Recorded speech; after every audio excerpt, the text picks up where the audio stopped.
The Marvel vs. Capcom series has always had its fair share of dominating top-tier characters. From Storm, Virgil, Omega Red, and even Spider-Man, plenty of characters have had their chance to be under the spotlight. But today, we're going to be talking about a character that was locked away into the depths of obscurity. One that's found in a game that hasn't been played competitively for over a decade. We're talking about the mother of all killer robots in fighting games today. Sentinel. In today's Marvel 3 meta, Sentinel is considered to be a mid or maybe high mid-tier character, as while he is definitely strong, he also has some undeniable weaknesses, and we'll get into these later. For now though, we're gonna go way back to a game that wasn't Ultimate and instead was pretty vanilla. Okay, look, I know this segue sucks, but just bear with me. When vanilla Marvel 3 was released in February 2011, many characters were stupid good. Wesker, Dante, Wolverine, Phoenix, Magneto, etc. all dominated competitive play, but Sentinel was up there too. Vanilla Marvel 3 found itself undergoing a few balance changes here and there via game updates throughout its launch year, but we're going to be talking about version 1.0. That's right, the real launch Marvel 3 with all of the glitches and the weird unintentional behavior. Pre-patch Sentinel, so before he received any nerfs, was a beast, and I thought it would be good fun to go back and explore why he was so much stronger in vanilla when compared to Ultimate. Also, I'd like to clarify some important information before we begin. Look, I'm not gonna lie to you and just embellish facts to make Sentinel seem like the best fighting game character ever, because he really wasn't, but he still was extremely strong. He might have been considered overpowered in low to intermediate level play, but the top players knew how to fight him really well, and the aforementioned characters could also keep up with him. My goal for this video is to avoid sensationalizing its topics, as I don't want to make a mountain out of a molehill. Everything I describe will be about launch 1.0 vanilla Sentinel unless stated otherwise, so please keep all of this in mind. Okay, now that we're all buckled in and ready to go, let's take a ride down memory lane and explore the why and how behind Sentinel in vanilla Marvel vs. Capcom 3.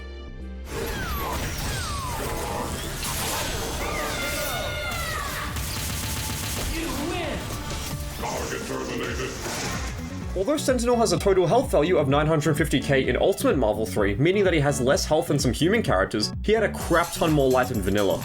But how much more, I hear you ask? Oh boy, get ready for this. Sentinel used to have 1.3 million health, which is more than the current healthiest character in Ultimate. This means that for all this game's updates and balance changes, Sentinel used to be the undisputed king of health, and this helped him survive many kinds of attacks. I mean, he's definitely not immortal, but 1.3 million health is still pretty darn good. Without X Factor or copious amounts of meter, I don't think there's a solo B&B that can kill him, and believe me, I have tried. In order to take Sentinel out, you have to spend resources, meaning that if you have none and he's on full health, then you're kind of screwed. And this is assuming that you're playing a high damage character, by the way, because if you're playing someone like Felicia, X-23, Shenko, Beautiful Joe, Jill, etc., then Sentinel will survive your solo combos. One thing to also remember is that many combo extender tools we take for granted in Ultimate don't exist in vanilla. Captain America's OTG shield, gone. Chun-Li's OTG step kick, gone. Hagar's OTG drop kick, gone. Felicia's OTG sand splash, gone. Dante's OTG guns? Okay, that's still there. The point is that since loads of mid-tier characters in vanilla overly rely on their assist to continue combos and get the kill, Sentinel isn't gonna break a sweat when he's being attacked by them, helping him to survive over extended periods of time. This means that Sentinel players can often take risks when advancing in neutral because they'll most likely survive being hit by a combo, and even if the opposing player uses X Factor to take him out early, this means they were forced to use X Factor on their opponent's terms, hindering their comeback potential later on in the game. In addition to health, Sentinel also has above average mobility tools. He doesn't have an air dash, but he can still wave and plink dash really well. He can double jump, fly, and hard drive, a super that is fully invincible to projectiles and starts combos. This means that he can rush the enemy down, or run away and start a decent zoning game with his full screen heavy normals, or he can take to the skies to avoid characters who struggle at catching airborne opponents. If there's a strategy that you would like to incorporate into your game plan, Sentinel's versatile movement can absolutely help you to achieve this, and we haven't even mentioned his armor. While not as egregious as his armor in Marvel vs. Capcom 2, Sentinel's amazing buttons in Marvel 3 have hyper armor, allowing him to blow through the enemy's attacks. The big ones are Crouching Medium, which is a multi-hitting low with good range that can be flat cancelled on block to make it safe, and Standing Launcher, which does huge damage and also has good range. These buttons can easily lead to high damage and even touch of death combos, so it's not a bad idea to go for these in neutral as long as you don't get predictable. When combined with oppressive assists that help him extend combos, keep the enemy away, perform mix-ups or whatever else you can come up with, these moves and his other moves moves and just his overall mobility in general are made even stronger than they were before, leading to a very, very oppressive style of play. Many characters simply don't have the tools to keep up with Sentinel in various aspects, and I feel that he just ends up invalidating them. I mean, you could play Hulk if you want high damage, but Sentinel does this just fine, and he also has better movement, easier execution, and stronger assists, so our green friend over here is kind of left to the wayside. Some matchups are also horrible for characters fighting Sentinel, and I can only cry out from a distance as I watch Arthur fight against this killer robot, especially because he doesn't have his fast-moving air launcher in vanilla. The other top-tier characters can do fine against Sentinel by making smart plays and calculated reads, but what can someone like, I don't know, Ryu do? The answer is not much. Also, before we move on, I'd like to revisit hard drive for a bit. Okay, let's say that Sentinel finds himself on really low health and he needs to get out of there against an opponent who is attempting to chip him out. Well, if you Tiger hard drive and you DHC out, Sentinel is now safely in the back and there's not much that the enemy can do about it unless they manage to snap him in. Speaking of snapbacks, this is a very solid strategy to force Sentinel out during the beginning stages of a match. Since most, if not all players use Sentinel as a middle or an anchor character, putting him in a position where he lacks level 2 or 3 X Factor is a sound strategy, but if it all goes to hell and he manages to surprise you with a very happy birthday, then it just might be over.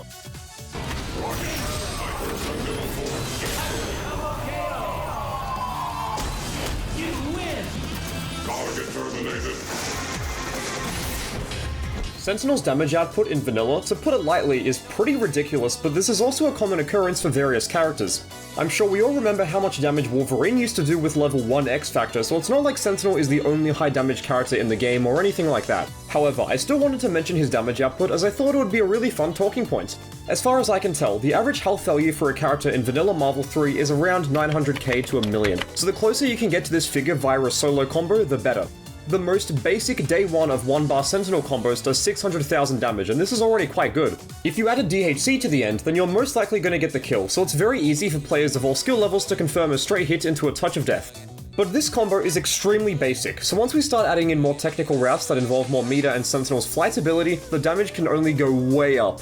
Using the drone super before going into the endo gives us a total of 719k, and adding a series of flight attacks boosts the damage to 730k. This is all mid-screen without using assist or X Factor by the way, so it's already pretty devastating.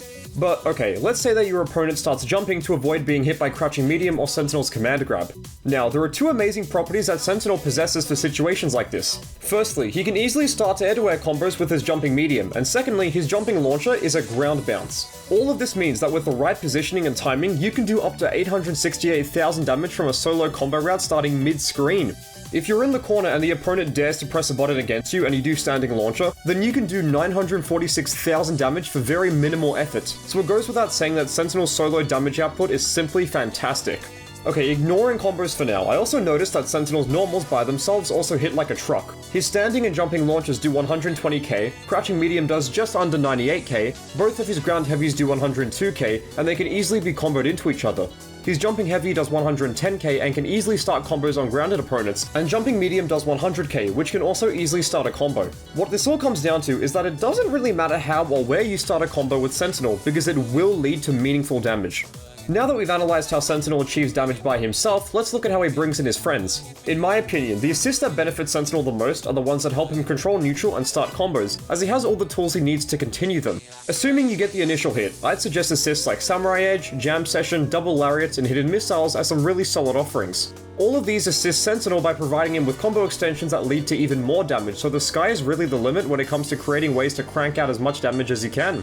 Whereas partners really shine, at least in terms of strict damage output, are DHC routes. Sentinel's 3 supers all leave the enemy flying upwards to varying degrees, so having access to a DHC that covers this angle is crucial. Fatal Claw, Phantom Dance, Hailstorm, and even level 3s like Gravity Squeeze all get the job done nicely, and if you need a horizontal DHC, there are plenty of those in the game. With all of that out of the way, let's now get into what makes Sentinel's damage output so beastly. If Sentinel uses level 1 X Factor, his most basic B&B becomes an immediate touch of death.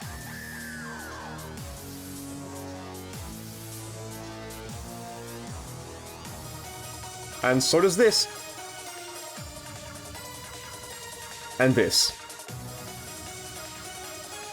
Hell, I was even able to do this route that leads to over 2 million damage. Landing a stray hit, confirming into X Factor, and then continuing the combo is the stuff of nightmares, so you really have to watch out here. If the unthinkable manages to happen and Sentinel lands a happy birthday, then it's guaranteed for him to kill both characters with 0 effort, so the fear of losing 2 characters in an instant can make opponents wary to call assists. This means that Sentinel's damage has a psychological impact on the opponent's mentality towards the game. It's that good. But remember when I said earlier that most people had Sentinel in the back as an anchor? Well, if you're experienced with Marvel 3, then you'll definitely know where I'm going with this, but for those who aren't, prepare to have your mind blown.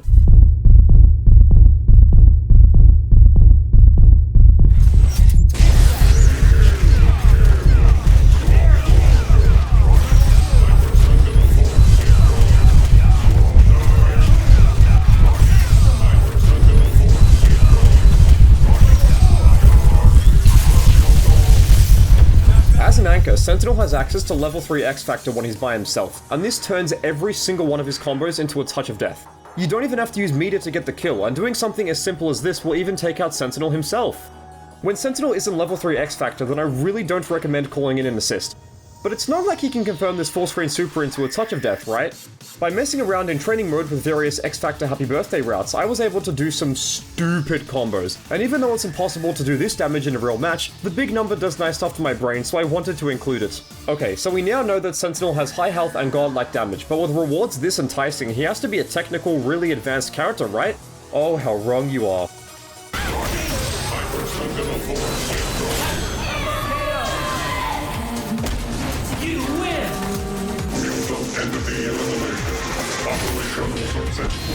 Unlike Marvel vs. Capcom 2 Sentinel, where you have to have a PhD in astrophysics to play him well, Sentinel in Marvel 3 is remarkably easier, and I would even go as far as to label him a beginner-friendly character. He doesn't have many special moves or supers, and on a base level, his game plan is immediately understandable, so you can pick him up and just start doing cool stuff with relative ease. Now, that's not to say that Sentinel is a brainless character who's free of challenge or depth, although he can cause huge amounts of salt. The only reason they put Sentinel in the game is because massive who played him in Marvel vs. Capcom 2 were like, put Sentinel in the game, what? And they put him in, okay? He's not actually good, he's just overpowered and bullshit. You should realise that because you play him a lot. X Factor does massive damage, too much damage, you'd probably kill yourself if you keep playing Sentinel, bye-bye. Because when you start digging deep, there can be a lot to learn, so my point for this topic is that he's easily accessible for those less experienced with fighting games. Many of his combos follow the very simple pattern of a starter, launcher, magic series, rocket punch, and super, and as you can see from my inputs, this isn't hard to do at all. It does get a little bit tricky when you start adding in unfly techniques and relaunches, but these are still much simpler than the ones found in Marvel 2, and if you manage to master these routes, the damage is obviously worth it. But there's more to a character than their combos, so let's explore Sentinel's other offerings. One very important quality about the normals I mentioned before is that they all have great range, meaning that Sentinel can play a very effective mid-range game. Whether you want to launch, go for a low, start a simple combo, or even Tiger Knee a super, these strategies are more than possible with Sentinel, and assists can only make these more effective. If you're further out though, things start to get a little bit shaky because the only normals that will connect from here are his heavies. These do good damage, but they're slow to start up and any opponent can easily react and just block them, so you have to be careful. His drone specials also travel full screen, but they're super reactable and they can also be easily defended against. A very common misconception I've seen online over the years is that Sentinel's assist drones remain on screen if he gets hit, but as you can see from my extensive testing of doing one DP motion, this isn't the case. Other than that, Sentinel has to be in mid or close range to be effective. Gone are the days where Sentinel could do a full screen rocket punch and kill a character by dumping meter over and over again, so if you want to get the kill, you've got to be up close and personal with your enemy.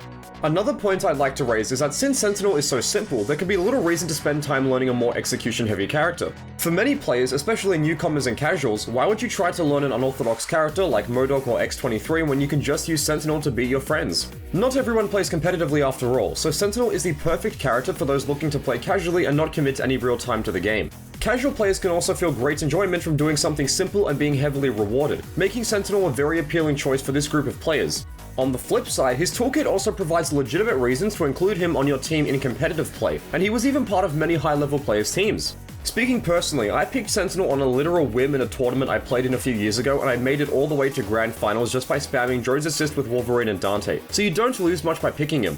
Once you get into the groove and figure out how Sentinel works, it can be very, very hard to put a stop to him for many characters.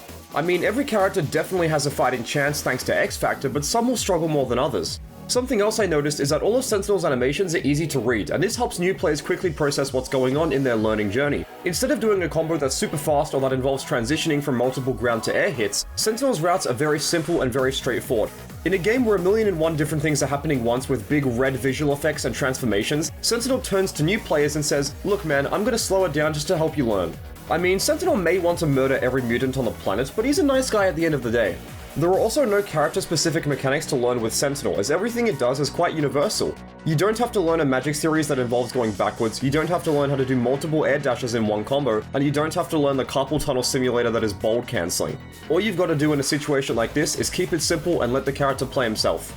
Overall, he's a great character to start learning the game with, as well as being a menace as you start going up the ranks and really dig your teeth into optimizing his game plan.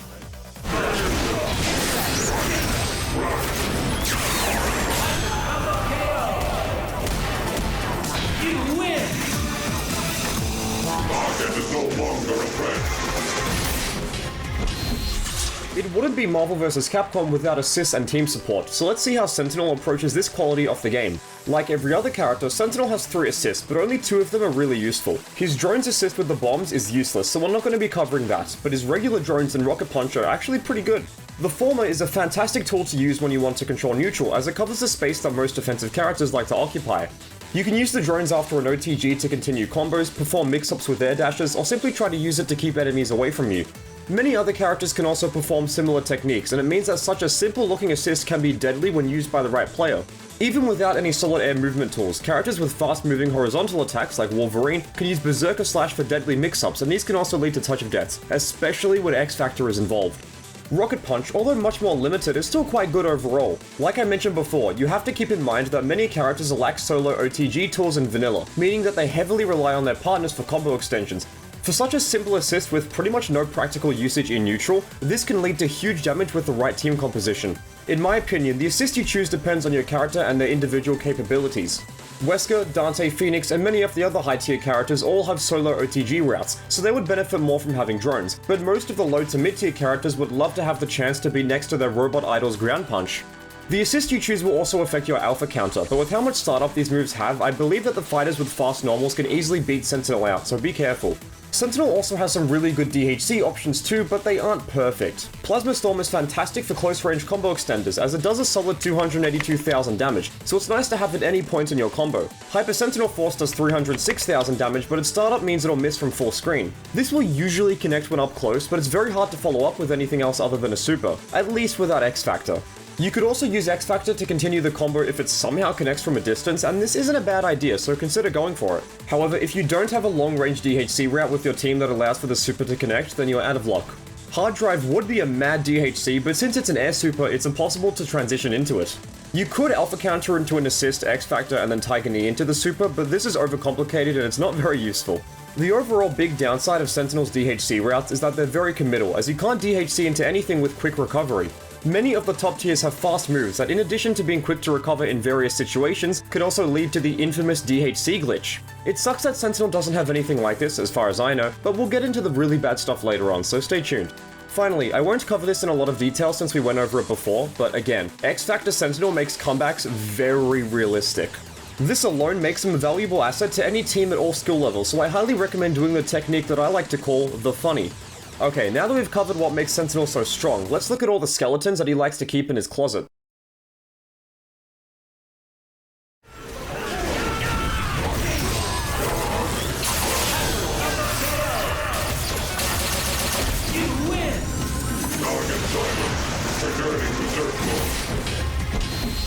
Yep, we're finally looking into Sentinel's dark side, the side of history that he'd like to stay hidden. Unlike most modern fighting games, Marvel vs. Capcom 3 Vanilla didn't receive many balance changes, and this is because Ultimate released soon after it, so that game completely invalidated its older brother. As a result, it's hard to find information online about Vanilla's game updates, but I've done the best that I can. After Capcom brought the nerf hammer down onto Sentinel's head, he was left with only around 905,000 health. This was a humongous nerf, and it means that he lost over 300,000 life. There are many posts online of people providing different values, but from my testing, I was able to kill Sentinel with a solo Wolverine X Factor combo, and you can tell right away that it doesn't require much effort to take our robot friend out. Anyway, someone can correct me if I'm wrong, but I'm pretty sure that this was the biggest health nerf to ever happen in Marvel 3 history, and it means that just about any character can now kill Sentinel with ease. I seriously can't put into words how devastating this was, and I'm sure that many casual players who picked Sentinel for easy wins early in the game's meta dropped him to explore other avenues. Despite this shocking health loss, I would argue that Sentinel was still pretty strong overall. Sure, he now has average health, but his damage and support value was still amazing, and he remained a beast in X Factor, so it wasn't all bad. And with that, we've reached the end of our journey. Sentinel remained a useful high tier and went on to dominate all of his opponents. Nah, I'm just kidding. We're finally exploring Sentinel's depiction in Ultimate Marvel vs. Capcom 3 specifically now, and he also had some nerfs here too. Like with Vanilla's balance patches, I wasn't able to find the full list of details for the few balance patches that Ultimates received, so you'll have to bear with me here. For starters, Sentinel received yet another health nerf, believe it or not. The Capcom overlords didn't think that Sentinel had suffered enough, so they reduced his health total now to 900,000. This means that Karate Man and Goth Girl now have more health than the killer robot who was designed to genocide all mutants off the face of the earth. In addition to his health reduction, Sentinel's moves that used to have hyper armor now only have regular super armor, meaning that they can be beaten out. Don't get me wrong, these are still really strong moves that will always frustrate me to no end, but this is still quite the nerf. Another major downgrade is that after Light's Rocket Punch, the opponent now recovers way faster. This doesn't seem like a big deal at first, until you realize that Rocket Punch into Drone Super will now only work after a throw. This nerf significantly impacts Sentinel's damage output, as although it's still strong overall, especially in X Factor, not being able to do this route anymore lowers his overall fear factor. Now, Sentinel will usually have to rely on a DHC to get the kill instead of being able to do it himself. All of this means that Sentinel's reputation of being a killer robot kind of went down the toilet, and people have been calling him Wackbot for ages. Personally, I think that Sentinel is still a very, very competent character, but he's obviously nowhere near as strong as he was in the very beginning. You still see players from all over the world use the character to great success, and I'd like to shout out Singapore's VGD for winning Australia's last Marvel Major with Sentinel, especially because it led to this unforgettable moment.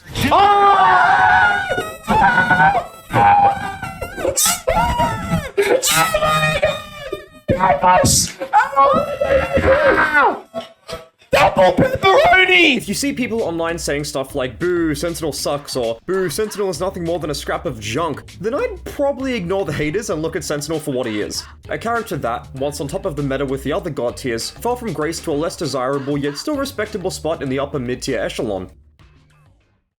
With all of that out of the way, I'd like to thank my friends VGD, Jubba, and Eliminathan for their help with this video. Some of Vanilla's gameplay information was provided to me by these three, and I would have missed some of the finer details if not for them, so thanks guys, and thanks to you if you made it all the way to the end of my video. I spent a while doing research on this topic as I wanted to accurately portray Sentinel's strengths and weaknesses over the years, so I really hope you enjoyed it. It was good fun going back to Vanilla, a game that's 14 years old as of recording this video, man where did the time go, to experience its fun yet somewhat jank nature all over again. I haven't hit the game's lab in ages, so it was quite nostalgic going back and seeing all the old menus and UI, and I loved every second of it. If you're interested in trying Sentinel out in Ultimate Marvel 3 but you're turned away by his detractors, I'd say just ignore them and give the character a go, you might like what you find. Okay, thank you very much again for watching, and I'll see you in the next one.